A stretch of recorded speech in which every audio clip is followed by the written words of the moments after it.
good morning mga idol. Yan po, papunta tayo ng bayan ng Mexico, malapit sa SM para kumuha po ng tiles na gagamitin natin dun sa project natin sa may Plasang Luma. So tara po, samahan nyo ako mamili ng tiles na kukunin natin doon sa may Plasang Luma. So yan po mga idol, bali nandito na tayo ngayon sa may Mexico. Medyo traffic po ng konti dito.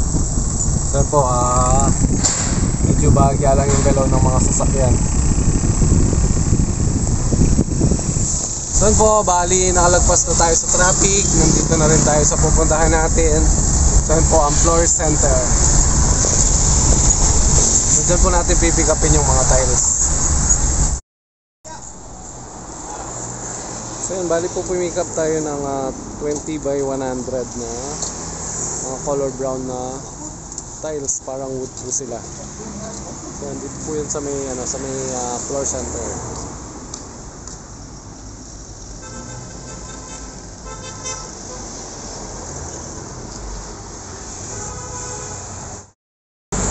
So yan po, bali marami tayong pwedeng pagpili ang mga tiles dito, iba-ibang sukat. So kagaya po nito,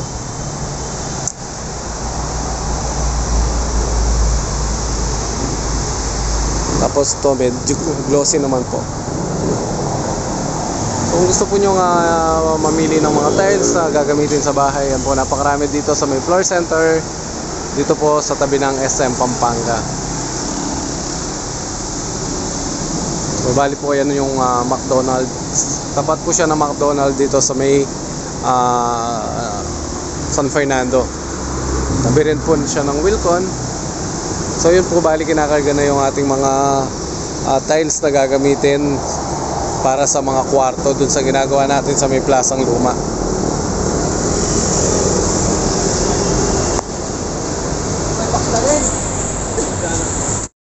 So yan po, bali meron din tayo mga 7 adhesive, tapos 25 bucks nung tiles natin na 20 by 100.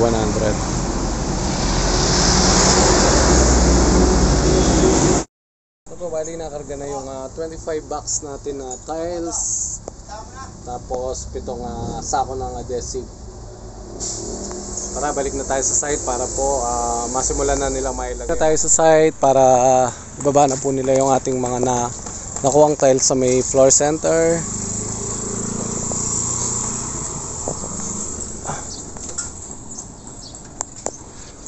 So tara po, pasok tayo dito sa ating ginagawa. So yun po, bali na baba na yung ating mga tiles na ginawa sa floor center. Then nakapag-layout na din po sila dito sa kabilang kwarto. Mag-start na sila. So ano na rin po sila ng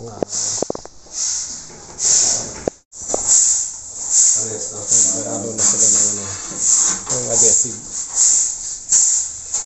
Nag-mixture tayo ng adhesive saka ng cement para i-plaster po muna natin sa wall bago yung dry compact natin.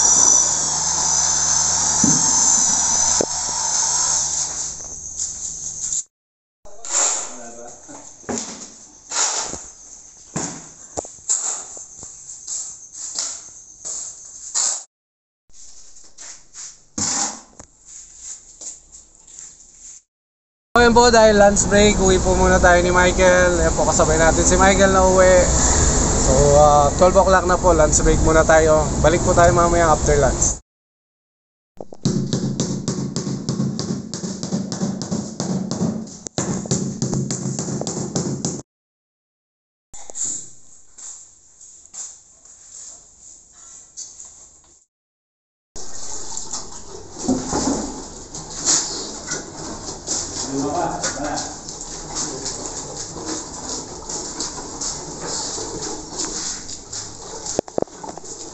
So bali yan po, nakahulma na yung ating mga tiles na ilalagay nila. Tapos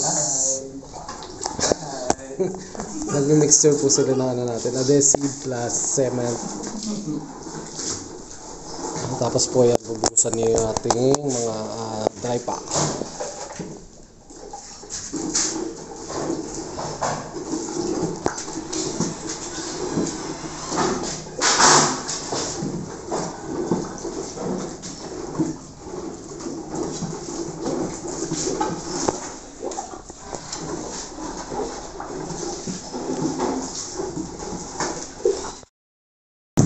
So yan po, after na mabuhusan po ng ating dry pack ng adhesive tsaka cement, babalik na yung mga nakaumang tiles.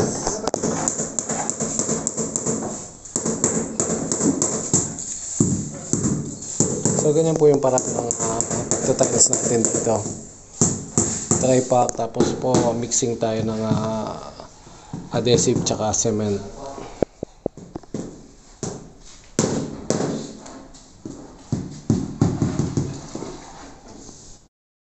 Idol, dahil halos patapos na po yung ating hanging cabinet dito sa may kitchen po natin.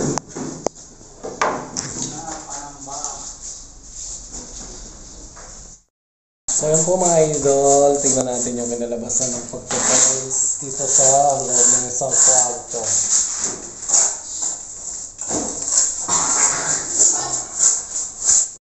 So yun po mga idol, tapos na naman po yung araw ng Huwebes. Naglilinis na po sila, mag-alas 4 na.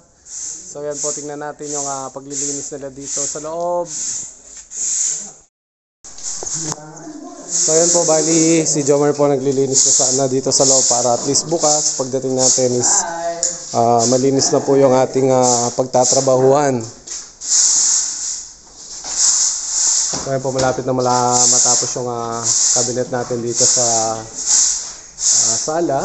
Tapos yung pagta-tiles po natin. So yan po.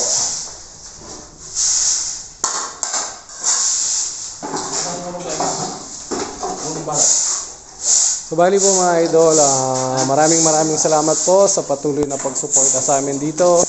At sana po huwag kayong magsasawa. Hanggang sa susunod na video po, ingat po kayo lagi at God bless po sa inyong lahat. Magandang hapon po.